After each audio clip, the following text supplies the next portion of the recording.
Greetings, friends, and welcome to Parenting Pathshala, a series from the National Initiative in Integrated Resource for Child Protection, Mental Health, and Psychosocial Care, supported by the Ministry of Women and Child Development, Government of India, and located in the National Institute of Mental Health and Neurosciences, NIMHANS, Bangalore. Through this initiative, we hope to work in the areas of health, education, and welfare, reaching to childcare institutions and their staff, child welfare committees, juvenile justice boards, Childline India and their collaborative agencies, judicial academies, legal services authorities, the police academy, administrative academies, school boards, schools, teachers, district mental health teams, and tertiary care hospitals to help and support any child, every child in the space that she inhabits and occupies. In August, we did a series called August Talks, focusing on child rights, education, mental health, and a new definition of grief and trauma in the context of COVID. Based on the need expressed by field service providers, we decided to do Parenting Pathshala. We've already had 8 sessions focusing on children with special needs, children and discipline, an anthroposophic approach to parenting. How do you nurture young children? How do you inculcate values in children? How do you talk to adolescents about relationships and romance and sexuality? And how do you address substance use issues in adolescence? Today, we have a very special person with her. Friends, it gives me great pleasure to introduce you to Dr. Aloma Lobo. Dr. Aloma Lobo is a pediatrician who has worked in the field of adoption for over 30 years. She was the chairperson of the Adoption Coordinating Agency in Karnataka. She's also worked with the World Health Organization. As the former chairperson of the Central Adoption Resource Authority under the Ministry of Women and Child Development, Dr. Aloma says and declares, adoption is a human issue. She has extended her expertise as the board of advisors for PADME, which is a meeting ground and support system for adoptive parents, potential adoptive parents, and adoptees. She has opened her home to several abandoned kids in the past, caring for them until they found their forever homes. It reminds us, friends, of the thousands of children in the world who need a home and a loving parent. And Dr. Aloma's journey exemplifies the unconditional love only a mother can give. Having facilitated several adoptions in the last many years, she makes a definitive statement. And this is of particular significance. I do not help to find a child for a family, but a family for a child. And that makes a huge difference. Friends, Dr. Aloma Lobo, Dr. Aloma, may I invite you first in this 9th session in the series on Parenting Pathshala. Who is my real family? Parenting in the context of adoption and foster care. Your opening thoughts, Dr. Aloma, on the whole issue of parenting in the context of adoption and foster care before we go into the substance of this session and indeed take questions from chat on our very interested and very, very motivated audience and viewers who are listening in. Dr. Aloma, your opening thoughts. Thank you so much, Dr. Seshadri. It's really a pleasure to be here today. My first thought is what people very often ask me is, what is a family? Many people think that a family is, a mother, a father, the children that were born to you. But to my mind, a family is not just blood. A family is relationship.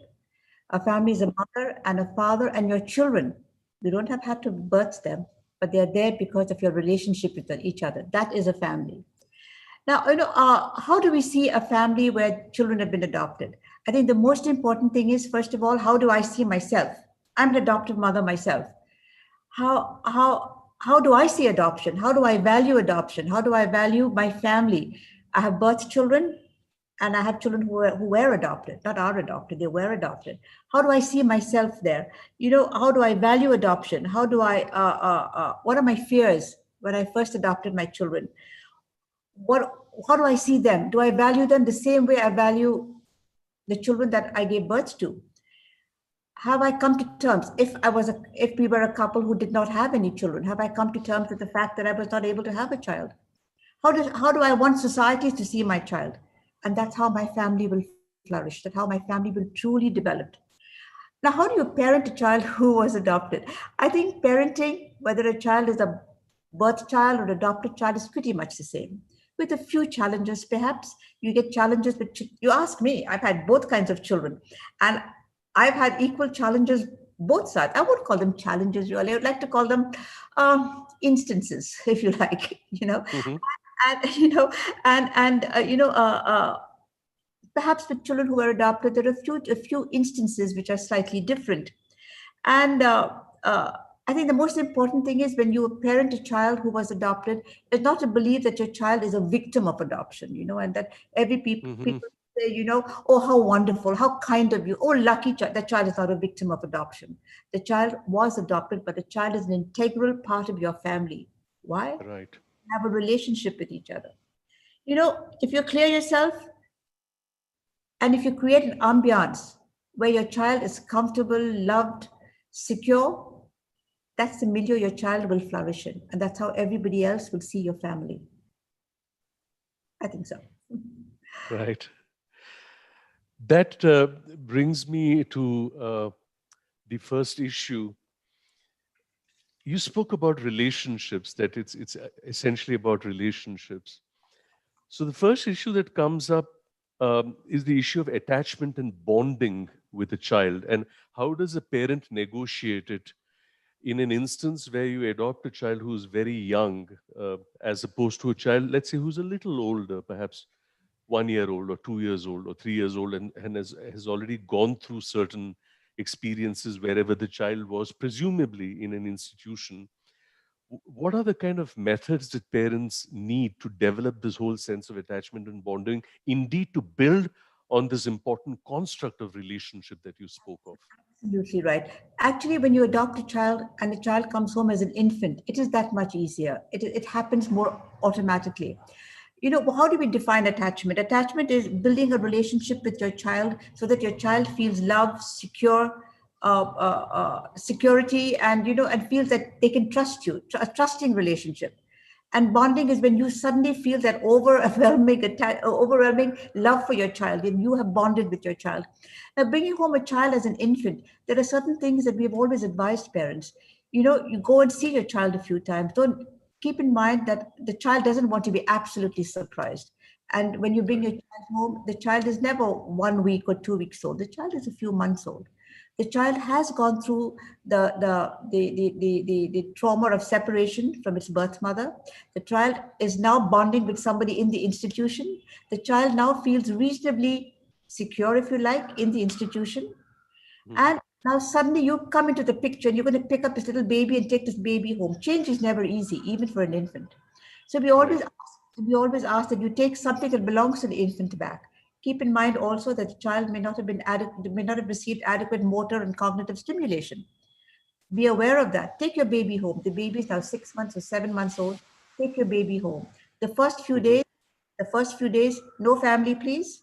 Hmm. Everyone's mother, father, cousin, king, relatives, neighbors all want to come and see this baby, because somehow people feel if a child has been adopted, it's different. And it's no different.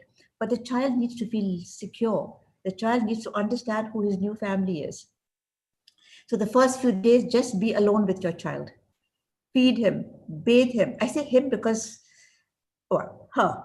Feed him, feed her, bathe the child, let the child sleep next to you. I know this is not always acceptable protocol, but when a child first comes home, let the child be near you, maybe in a separate Hmm. bed, but near you. Sometimes people talk of spoiling the child. It's okay. The child needs to feel that the child can trust you. And this is my family. And acknowledge it. When the child yells or screams, acknowledge it. Pick up the child. It's okay. Slowly, the child will begin to understand these are people I can trust. These are people I know. These are people who are loving me. One of the first instances I found is when the child comes home and the child doesn't know if the child's going to get food again. So the child drinks all the milk possible. And everybody Mhm. says, what a good baby. And then suddenly one day, a few weeks or a month later, the baby spits the milk right out back on your face. That's a good sign. Mm, Because now the baby knows, okay, these here are two suckers. I know I can spit the mm, baby milk right out. They'll give me something else which I like better. That's a good sign. Then again, people will say, "Oh, the baby's so good; she never cries." That's because in the mhm, in the institution, the baby has had the head turned towards the wall or been on the floor. But here now, suddenly the baby realizes that when I cry, voila, everybody comes, everybody comes. So there you go. I'm going to cry and I'll get attention. That's a good sign. That means the baby is feeling attached. In the institution, right. we also ask that the same person looks after the baby, the caregivers. Mhm, And mhm, But now, what happened to older children? Older children is certainly more difficult. Older children, you have to understand that the child has been through a certain amount of trauma. The child has, here again, the parents have to be adequately prepared. And you have right. to be able to bring the child into your family. Don't expect the child to adjust. Again, be alone with the child for as long as possible and let family and friends and extended society come in a bit later. Keep in mind also that for an older child, the emotional age may be less than its chronological age. Understand that. And it's a good idea when you don't know what to do to ask for help. Another thing is don't travel without your child. Let your child believe. Another thing is that many of these children have been abused. Make eye Mhm, mhm, contact with your child, play with your child, let your child begin to trust you. Like I told someone just the other day, he said, my child never talks to me. The child had just come home because the child has never spoken to anybody before. Bring your child, play across the table, make eye contact, play a game on the table. And tell your child you're never going away no matter what you do. Even if the child misbehaves, do not do heavy disciplining, but set your boundaries. So it's mhm. it's different for when the child is smaller, when the child is slightly older. What are the signs There are of two. sorry. You say? There are two important issues that I'd like to take from the points that you have made. One pertains to the term that you used about stimulation, particularly for young children. They may have been in the institution for a couple of months. The circumstances of their birth and early nutritional issues, that's one part of it. The other thing that you said, which was very striking, is bring something that the child had in the institution along with the child. And this whole difference, particularly for older children, where you're used to living with a community of other children, you're possibly, share a room or a space. You're probably used to a certain kind of toilet and a certain kind of diet. And suddenly you're in this place where everything is different. And this acclimatization or acculturation, as it were, to expect a young child to suddenly adjust to these changes. So, some comments, Dr. Aloma, on the stimulation part of it should parents need to do, and Yes, this, sure. The first thing is don't change the poor kid's name.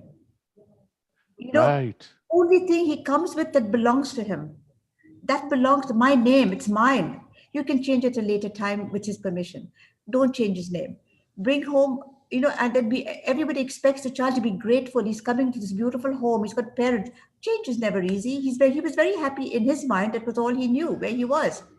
Bring a couple of pictures of his friends. Bring a few of his clothes, his own clothes. right, It's okay. Let him wear his torn pants or his shirt, which was a bit shabby, but that was his. or the Then, blanket, or the blanket, or maybe his sheets, or something that really, his books, they do a certain amount of work in the institution.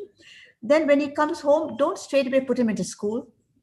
He doesn't know about school. He needs to be with you first. Everybody is most worried about academics. It's not important at that stage. You teach him. Give him some familiar food, please. I knew a kid who got pasta the first day he came in, and he looked at me and said, "What is this food?" And he was right. He didn't want to eat pasta. He wanted to eat dal and sambar and rice. Of course he did. Try and speak the language that he speaks for a while at least. Children pick up language right, very, but let true. him be comfortable when he comes to your house. That those are not the important. The important issue that he has to feel that he can trust you. That even if he was abused, you are not an abusive kind of father or mother anymore. Mm-hmm. That you're going to be there forever. Tell him. This brings me to another issue, which is an issue of interest. And there is a tendency, if you look at adoptions in India and men and women parents who choose to adopt, and if you look at the trend of adoption around the world and internationally, about special needs children.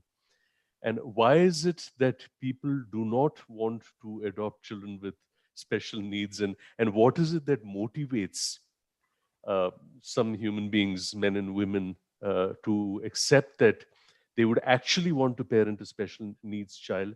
And if you do have a child who was not a special needs child, but as it turns out that there are learning issues and so on, how do parents negotiate this? Actually, I think there's a beautiful saying which I once read. It says, it's not our differences that separate us, but our inability to accept, acknowledge, and to celebrate these differences. In the first place, a parent who opts or decides to adopt a child with special needs is not a saint. It's a very conscious decision you make that, look, this is what I can do. This is what I want to do. And if you want to do something, you can do it. If you don't want to do something, you can't do it.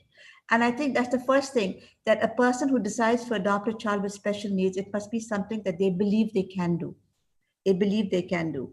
Now, it's imperative that parents who decide to adopt a child with special needs are counseled adequately first. It's not a do-gooder kind of thing. It's something that you must be counseled for. At the time when a child is referred to you, again, you should be counseled and you should be aware with a doctor's advice of what that particular special need entails. But most importantly of all, I think, you bring a child home with special needs. You don't bring a special needs child home. You bring a child who has special needs. And when you Right. bring a child home, it's funny because at the beginning you might see the special need. But as the days and the weeks go on, you don't see the special need as much as you see the child. And it's that child that you parent. Mm-hmm. Child you parent. The child, again, like I said earlier, is not a victim of his special needs. He is a child Right. who has special needs. And the most important thing, I believe, is not to concentrate or to stress on that special need. Because if you do that, the child will too. But to feel loved, secure, and to feel this is how I am. Fine. I still have so much else. My special need does not identify me.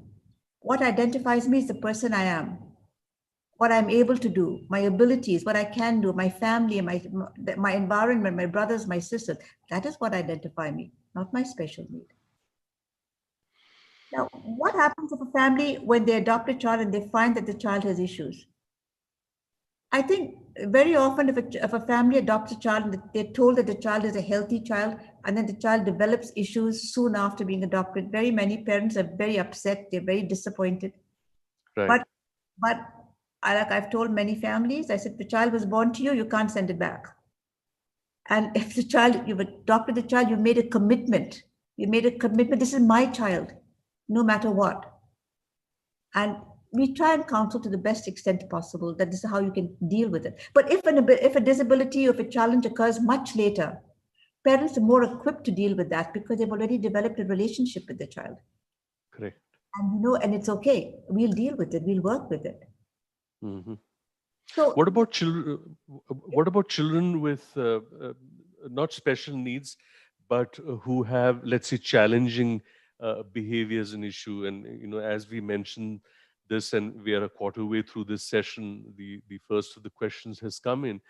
Babies or 1-year-old children who don't respond with reciprocity, but are kind of irritated or by the adoptee parents when the caregivers try to soothe the child when the child is crying, and how do you form this bond and attachment, and how do you help this child develop a sense of the narrative of that this is my family?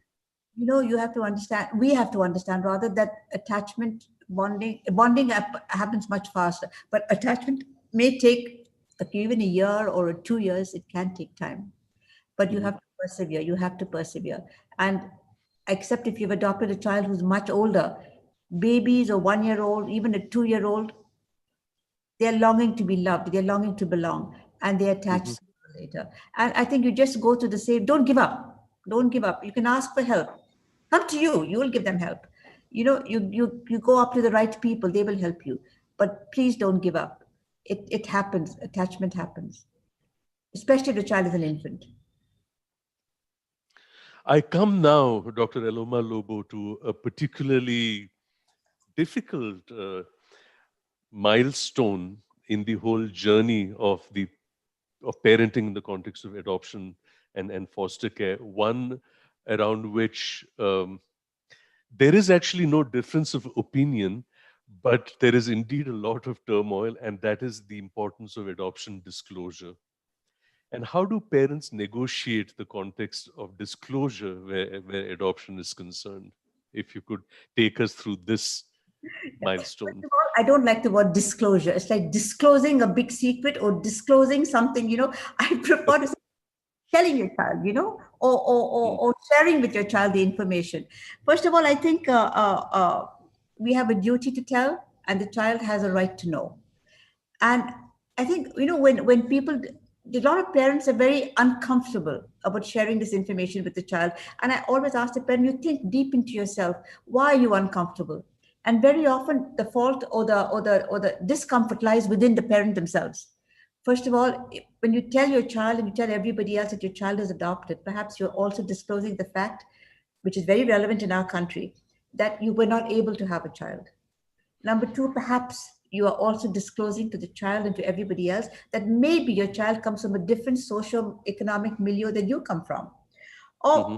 Or you're just uncomfortable. Many people will say, I don't want to tell my child, I'm worried that my child will be upset.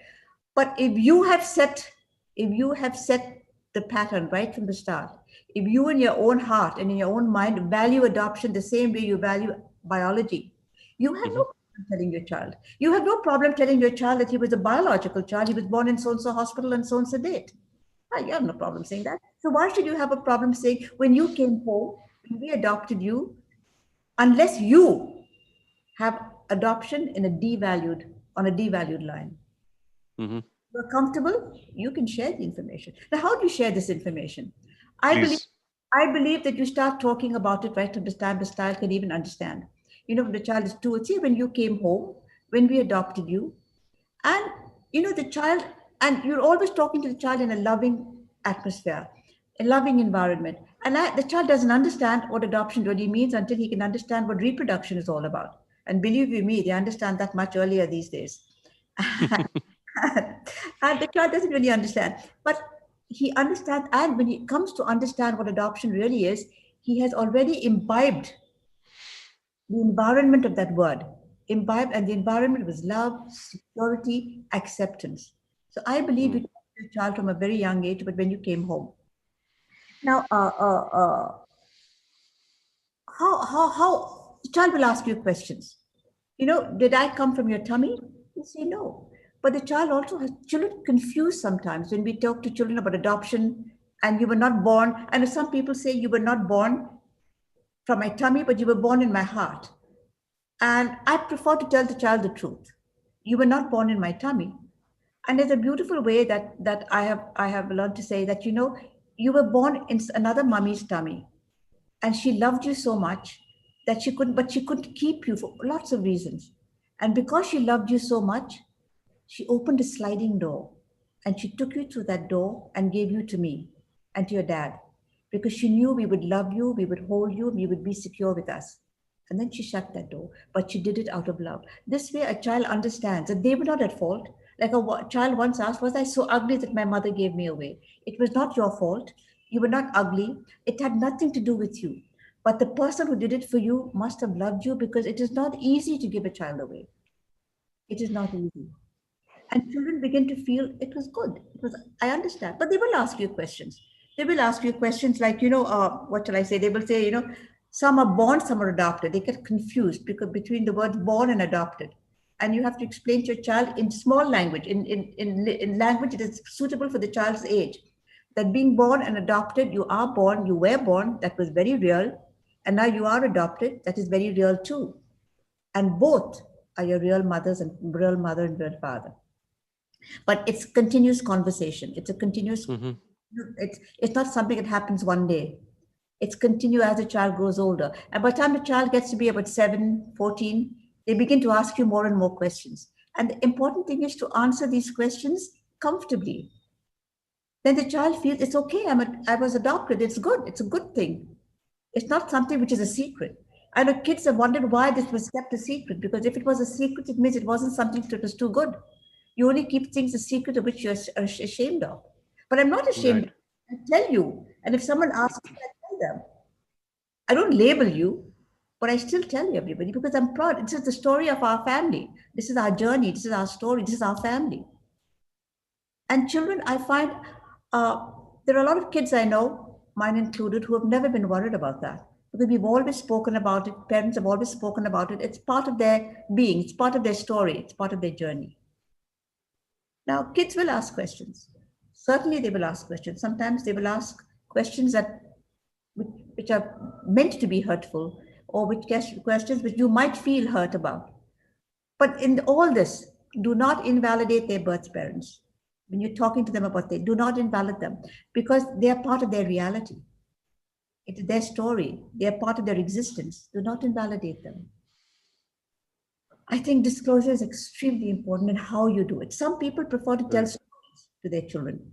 That's fair enough too. But the truth, the actual facts, using the right words and a story to illustrate what you're saying is a good idea.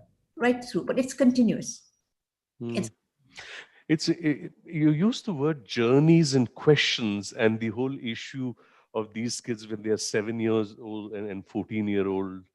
And that brings me to the next part. So, how do parents respond to questions on adoption from children as they grow older over the long term basis? And in fact, this is a question that Naveen puts on chat also. Why is it that Indian children adopted by foreign parents want to find out about their real parents? okay. Any thoughts on this, Aloma? Yeah, actually, we're going to do two things. First of all, we're going to talk about the foreign parents, and we're going to talk about real parents. Two things, okay? Now, it's a known fact that kids in India don't really want to go out and say, "I want to find my real parents. I want to find my birth parents." But I think in India, it's just been our experience. There's been no research or something done in it. In India, we set on roots, doctor. We set on roots. We live in the same house, like I've said before. We have the same neighbors, the same dog, the same cat. Our grandparents live. We have roots. The children have roots, and they look like everybody else. They have roots. We don't move around so much. So the Hmm. child belongs with these staunch roots. Children who live in other countries, especially in the US, they move around so much. They have Right. roots. They don't have roots. And sometimes they find they look different. And I don't know why it happens so often. And I think they just need to come back and bring closure to the whole story. They need to come Hmm. back. Where did it all begin? And why are we so different? And I think they also want to belong on the other side. They want to belong completely, but they have to put this. They have to put an end to this story here. And there've been many kids who've come back when they're adults, and they've got closure to their original story just by going to where it all began, just by Hmm. seeing where it all began, and then they go back, and it's over. Well, almost over. Now, this business of real parents that you've asked me about, you know. Hmm. Uh, uh, uh, First of all, I think every parent has to understand that they are real and they are parents. So they are real parents. But kids do ask this question sometimes, who are my real? Hmm. And it can occur in three instances. The first time is that the child has heard it somewhere. Someone has said to the kid, "Are those your real parents? My mother told me they're not your real parents." They come and Hmm. ask the question. And the second may be, my real parents, as I know who they were, they gave me away. So these now are my real parents. Let me just check if they're going to give me away too. It's a sense of insecurity. And Hmm. you need to talk to your kid and say, look, we're never going anywhere. We are your real. That's another story. And the third one, this is the one I like the best. This is the manipulative kid who is now 15 years old and he wants to go to the rock concert. And his mother says, "No, I'm sorry, you can't go." He says, "That's because you're not my real mother. You're saying I can't go. You won't give me the money to go." And then what would you say? Too bad. Because I'm your real mother, I am telling you, you can't go. Don't ever say that again. But if ever I'm a bad mother, I humiliate you, or I don't feed you enough, or I'm not kind enough to you, then you tell me.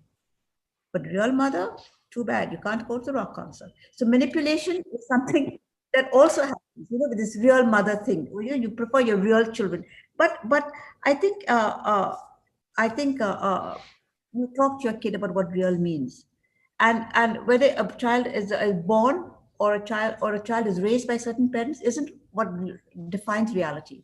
Again, I go back to my original word. It's relationship that defines real and who your real parent is. Mm. This is interesting, Aloma, because it's actually generated a lot of other issues that people are raising on chat, and I'd like to present two scenarios to you, one from Suryakala and the other from Gauri. That when a child comes to know after some years that they got adopted, is it natural that detachment from parents would start, and therefore, what is the right age to tell them? And Gauri's question is a personal one, that her daughter turns 5 in November, and she started to ask about her birth, and Gauri has told her stories about Krishna and Karna. But how do you actually explain it to a 5-year-old? The first thing, if a child finds out quite late that they've been adopted, it's not that they're going to detach, it's the tremendous hurt that they Yeah. feel that they were not. Right, right. It's the tremendous hurt. Why did you not trust me enough to tell me? Tell me. Okay. Trust. You did not trust me. You did not love me enough to be able to tell me. And it's the hurt, and they don't detach in terms of attachment, but they separate themselves for a while. They need to take, and it's also a punishment for the parents. I knew a young woman who separated herself. She was about 15 years old, and she found out just by accident. She said, I felt like I was falling into a deep hole. It was black and there was no ending. Why didn't they trust me enough to tell me? I needed to know. I should have known. And Hmm. it's really separation rather than detachment. It's hurt Right. and a lack of an understanding of the trust that they should have felt with their child. Now, how do you tell a 5-year-old? Like I said earlier, children don't really understand what reproduction is all about. And I think it's a good idea to tell the child you came from someone else's tummy, but that lady couldn't take care of you, so she gave you to me because she knew I would love you and have you, and just tell her that much. Like I once told you how my own child asked me, did I come from your tummy? And I said, no. And she said, oh, thank God, she said. But she did come back sometime later and say, then whose tummy did I come from? I said, Mm. someone else's tummy. Oh, she said. And then she asked me if I knew the person. I said, no. And we talked about it, but she was all of 4 years old at that time. We talked Mhm. about it very minimally. And then as the years went on, as the months went on and the years went on, she asked a whole lot of questions. And then she had brothers who were able to talk quite a bit. And so they discussed it, they talked about it, but it was an environment of sharing rather than an environment of suddenly producing information for your ears. It was sharing information. I don't know if that So answers. what's the? It does. So, but what's the earliest that you can start telling a child? And That I think you can start from about 2. They right. like start talking about it. Like I said, the word adoption then has an environment of love and trust and acceptance. Believe you me, they understand a lot right now. It just sort of begins. It's like a program. You're programming the child to understand as the child gets older, and the child understands that this is part of my family. This is part of my being. This is part of who I am. This is a part of who we are, rather, not I am. This is part of who we are. Hmm. Aloma, going back to this whole issue of about older children, perhaps even those who are adopted outside of India, this issue of a very serious search for their birth parents, and they're kind of affected, and some kind of an urge and a desperation to want to know who the birth parents were. So there are a lot of questions coming on how do the adoptee parents understand this sense of urgency, and how do they respond to it? Actually, I'm not a foreign parent, so I can't really. But if it's Mm. happened within our own country, within here, and children do ask when they are quite young and say, Mhm. can I go to the orphanage or to the institution from where I came? And be understanding. Of course, we'll take you. We'll go. And then the child will say, ask. There are kids who have asked for information from the institution itself. Can you give me some information? But I think you've got to tell the child beforehand there is no information. There is no information. And if Mhm. And some mothers do leave a gift or something behind. But if there is information, we have to be very clear about the fact that the family may or may not have wanted them to find them eventually. And but whatever it is, be understanding with your child. Yeah, and don't feel threatened. Please do not feel threatened in any way. Mhm. Because I don't, I don't remember, Loma, whether you told me this story or whether I heard it somewhere else of this person who was adopted from Karnataka to one of the Scandinavian countries, and in young adulthood wanted to meet his birth parents, and his adoptee Scandinavian parents were quite receptive, because they were savvy and liberal. And he came and met his birth parents. And I'm given to understand that he said, I met them and I felt nothing because I'm brown on the outside, but I'm Norwegian inside, here. That, yeah. And I'm Scandinavian on the inside. You're right. yeah, There was yeah. another girl who came to India and she had disability. And the newspapers got hold of it and everybody got hold of it. And her birth parents were informed by the doctor who had first helped them to give her to this institution. And there was this big hungama about this girl meeting her birth parents. And she met them and they brought gifts for her. And she said, oh, very nice. Thank you very much. And she looked at her mother and she said, now can we go? She said, I don't feel anything, she said, and even they didn't feel anything anymore. It was just that the newspapers were extremely disappointed. They Hmm. expected a big, reunion and tears and, flailing of arms and legs and don't ask me what not, and it didn't happen. So you Hmm. see, that, I'm brown on the outside and I'm Scandinavian on the inside. It's so true. It's like Right. I like to think of my own children who say, I was a doctor on the outside, but on the inside, I'm a true-blooded Lobo. Excellent. As we just crossed the halfway mark, friends, there are some quick fire questions that I'm going to put to Aloma for some real snappy um, responses. Uh, a question from Naveen again, Aloma. Foster care, foster parents in our country, what's that about? Well, foster parenting in our country is not as the same as it is perhaps in other countries, and it Mhm. isn't really a well formulated program. So I really don't think I can say too much on foster care at this present point of time. You said But fast. but fostering it's no, you can take your time. But fostering itself as such, and who are foster parents, and who You are, know, too often we think of we think, as I've said before, too often we think of deinstitutionalizing children, and because we want to deinstitutionalize the child, we put the child into foster care. That is Mhm. not the objective. The objective of foster care should be to find a family who can, on a temporary basis at least, give the child a fulfilled life, a life where the child gets proper care, nutrition, education, and most importantly, feel loved and feel like he belongs even temporarily to a family. And for that, we have to find the right kind of families. We can't just Right. take any old family and say, you will be paid so much to look after this child. No, no, it has to Hmm. be a family that has a certain amount of commitment to doing a difficult job. It's not an easy job. It's a bumpy ride, to say the least. It will be a very bumpy ride. But you have to be a family that truly wants to do it. Hmm. The questions are getting quite complex now. Is it common for adopted kids to hold a grudge against the adoptive mother, but they're fine with the father? Is there any such dynamic you've seen? This is Let a me question put it from this way. Anita. All kids fight with their mothers because they know their There you mothers go. are never going anywhere. They're going to be there no matter what your mother's going. But your father just might go out. No, I just think it's not just adopted. I think it's all kids. Kids fight more with their mothers than with their fathers, and Right, their right. mothers are never going anywhere. Especially we Indian mothers and these long suffering types who take everything from our kids, and dads don't. So I don't think it's just adopted. Right. Is the acceptance of a mother figure more traumatic for a child who's adopted at 4 years of age, a somewhat older child? I think it's just the other way around. I think children, it differs. A boy might find his father. It depends again. If the child has been abused by his father, he goes more towards his mother. And little girls also seem to prefer their dads more than they prefer their mothers. But I don't know if I would say that it's their mother figure that is difficult to deal with. I'm not too sure about that. I don't think I can give you a paka answer on that. I think, especially here, it's the mother who parents the child more than ever, more than the father does, especially when they're small. Older children, again, it depends on the child, where the child has come from, what trauma, what baggage the child might have brought along with him or with her.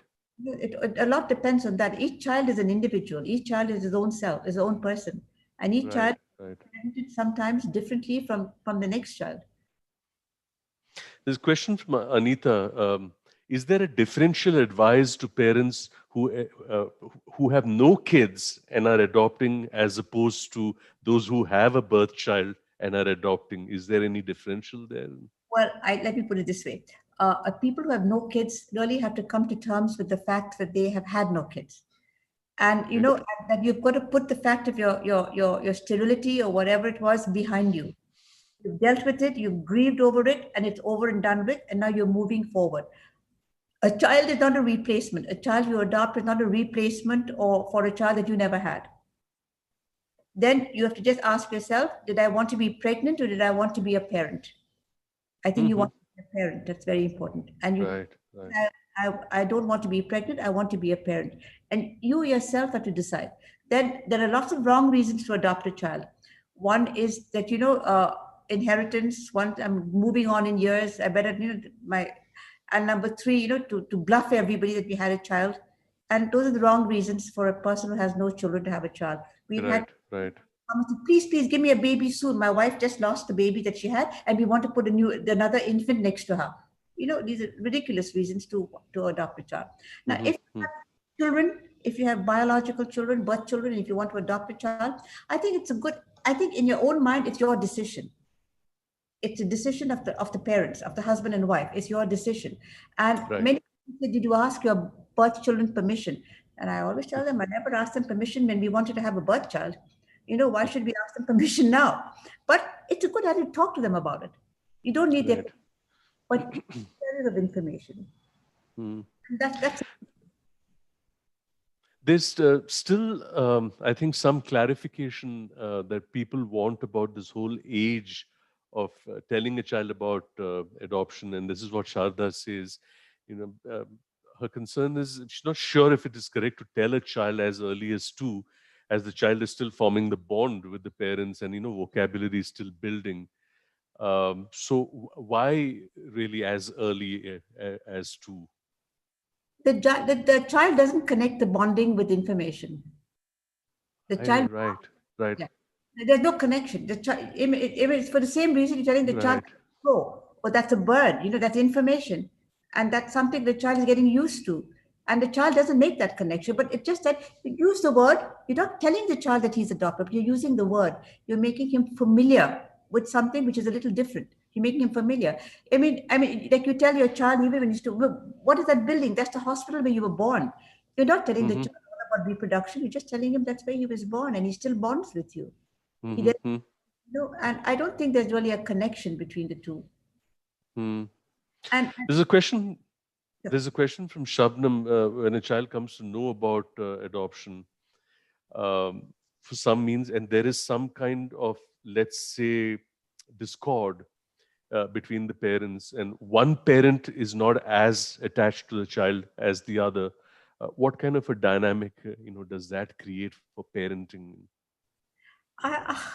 that's complicated now, Yes, and that can happen not only with the child who's adopted. That can happen with the child who is a birth child. absolutely, absolutely correct. Yeah. These are issues which happen with families, which can happen, especially a traveling father who's always on the road. And, the mother is one of these, very protective kind of, I will do everything for you, my child kind of mom. And the children are more attached with her, and there are issues. And I think even in general parenting, as a child grows older, a child is able to connect more with the mom, especially girls, than with the dad over many issues, whether the issue is dress, studies, friendships, other things, and they connect more with the mother. And Right. even some girls even connect more, but it's mainly with the mother because Indian mothers are always there. I think this Right. is just a general kind of an issue.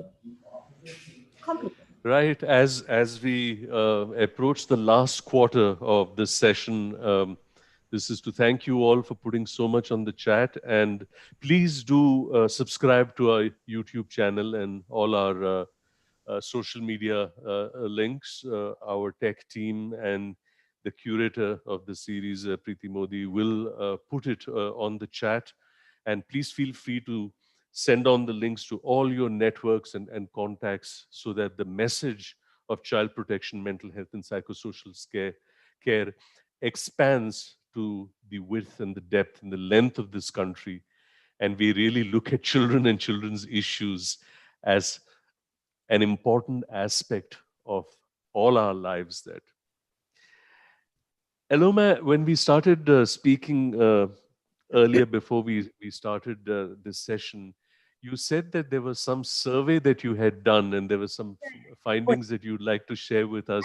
This would be a good time to share those findings with us. We had done a survey of children who were adopted, and these are some of the questions that children who were adopted may ask. Do you know who my birth parents are? Where was I born?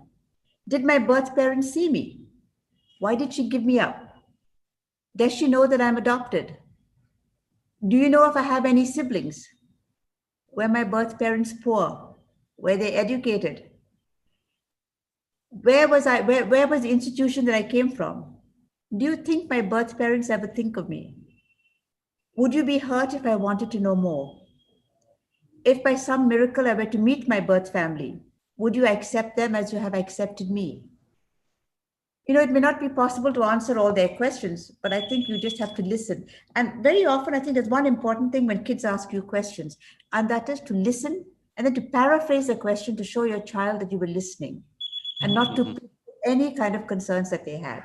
Then I also have a wish list that many children who were adopted have. I wish that my parents talked more openly about my adoption like they did with other topics. I wish that I had a proper birth certificate. I wish that friends did not say, so you're adopted. They never tell my sister, so you are biological. After all, I'm 18 years old now, and they should have finished with question time by now. I wish that my parents did not feel awkward or nervous about talking about my birth parents. That people did not see me as an object of charity that was so lucky. I know that I am, but so is my sister, who is a biological child. And the reason is that we have a wonderful family and a happy life. That family of friends did not speak of the quote unquote A word in whispers. That relatives did not think that they had to make excuses for me because I am adopted. That they did not have to smile at me so benevolently. That my parents would realize that I'm all grown up now. I remember the childish story that they had told me about my adoption when I was little, but they have not referred to the matter since. I would like to talk about it in a more adult kind of way. That I had a blood relative whom I knew, a genetic connection. And this is something very important. I remember when a girl who was adopted had her first child. She looked at the child and she had tears streaming down her face. She says, this is my first biological connection. Somebody who looks like me, was my daughter. Someone who looks like me, she said. That people realize that each and every one of us adoptees is as good as any child. That people would not make a difference between my real parents and my adoptive parents. To me, I have only one set of parents, the people who are raising me. That movies with an adoption theme would not always have the child searching for her birth mother and then find her in a hospital or an institution or in a convent. That's so true.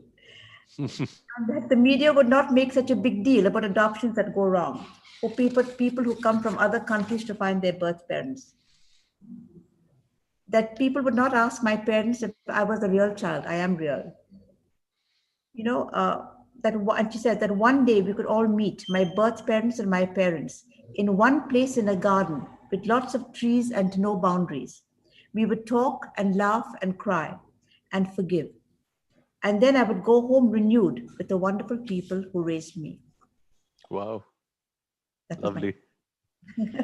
Well, thank you so much for sharing that evocative and very emotional and poignant.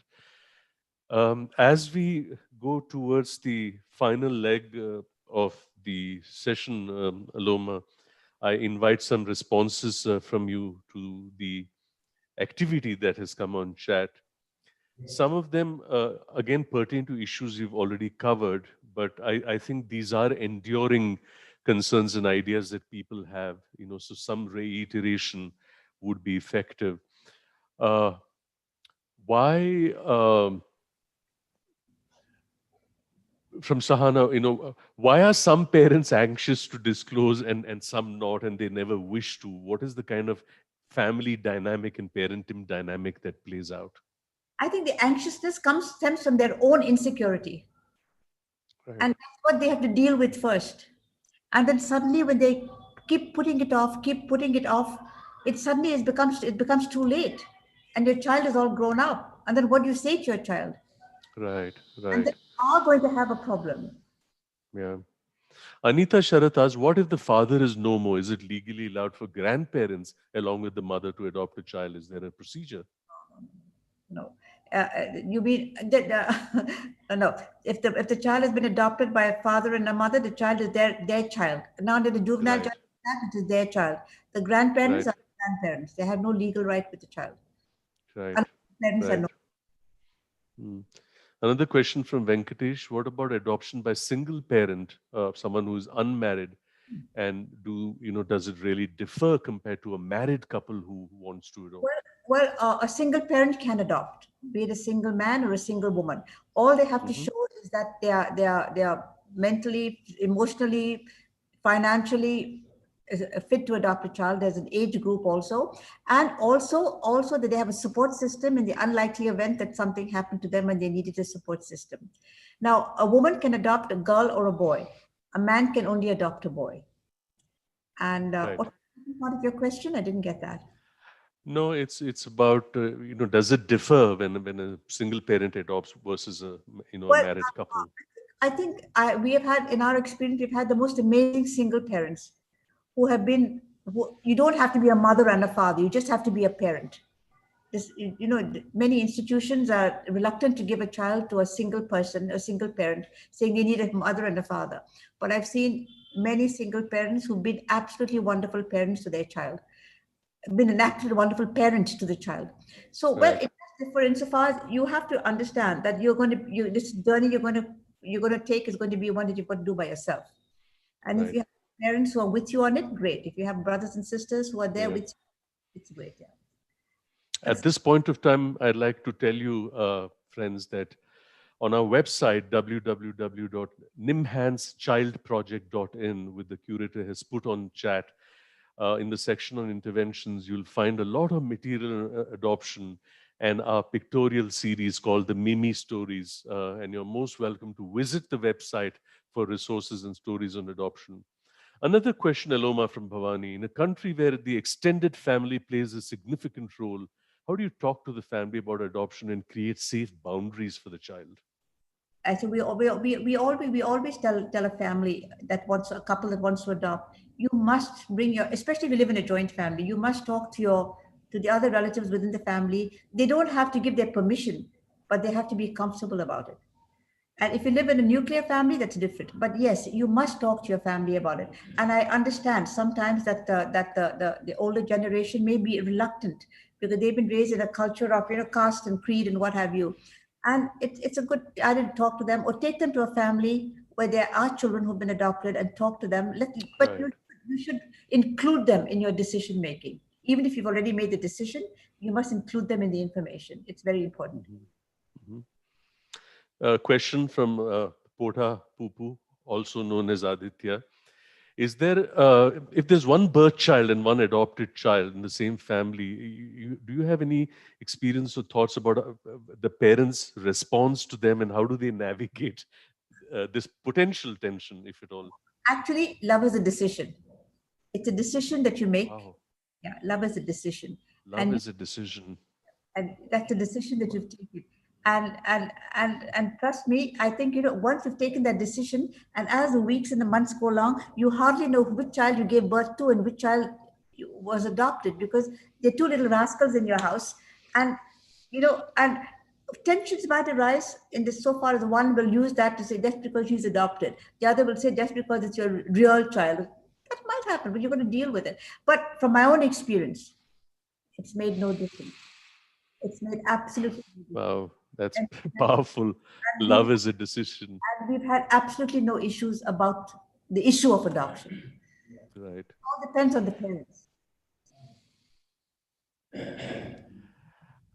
There's a couple of interesting stories where Sharda says that, she brought in stories of adoption along with telling the kid that she was from another mummy's tummy. But when my child asked why my tummy mother could not take care of me, I was kind of, tongue tied. So, if- and, so what kind of and how much of the truth to, because we don't know what the circumstances of the birth mother was.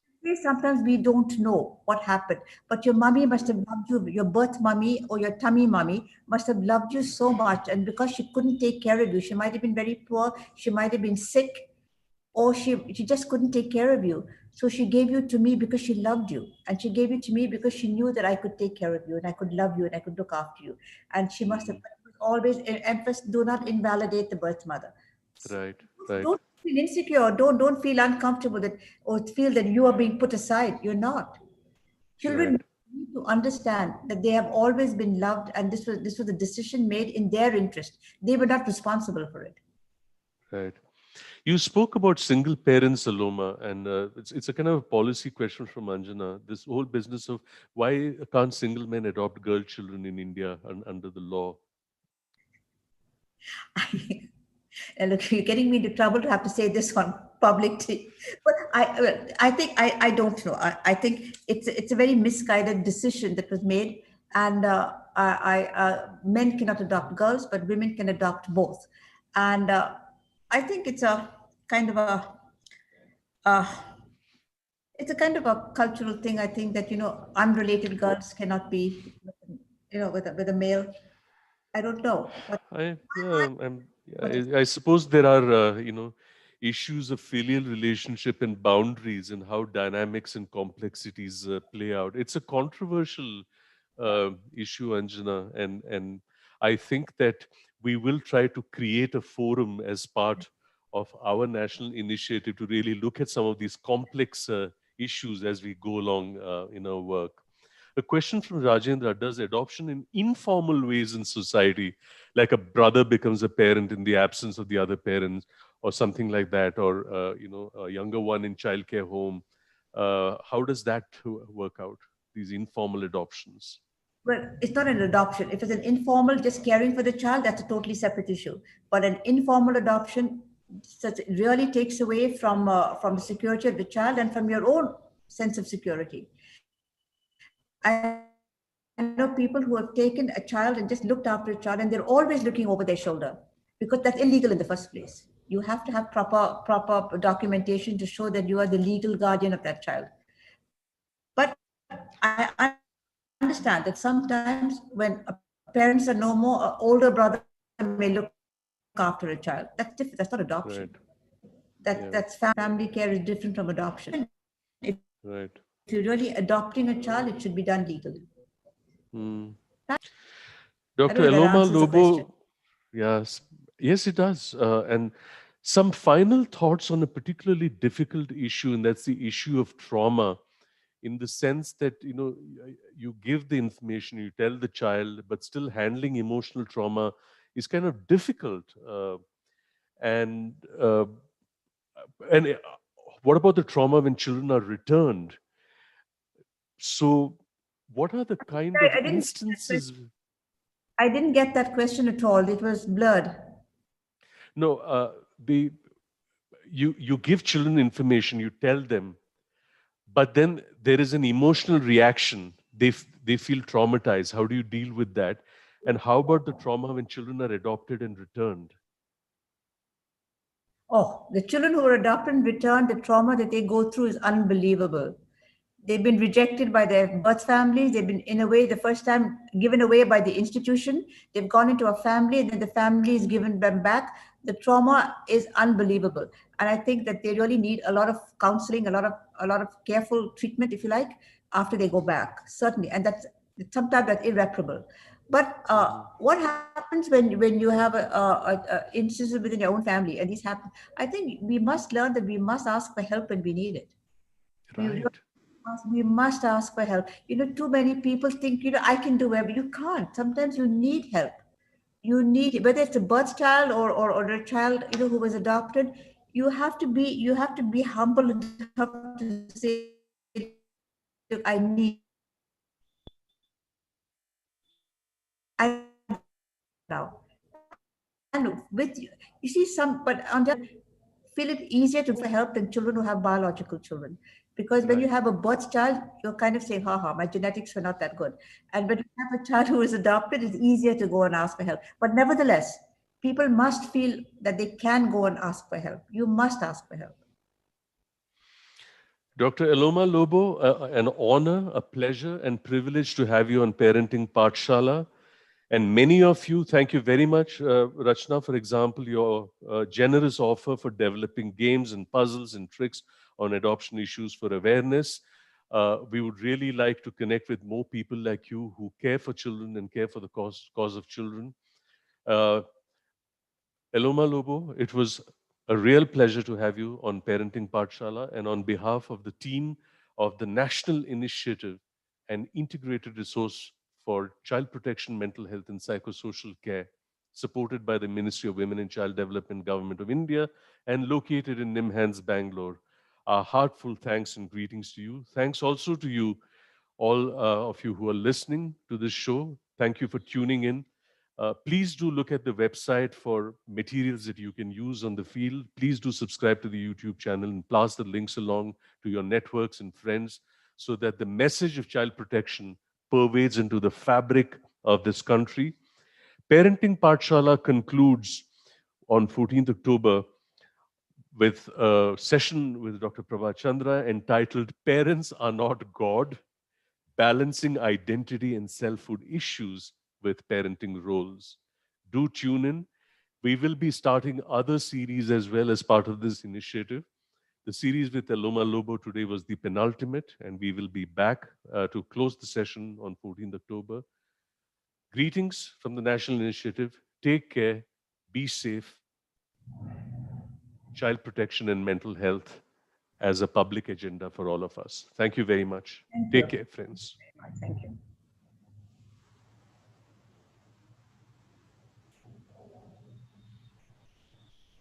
Nisha.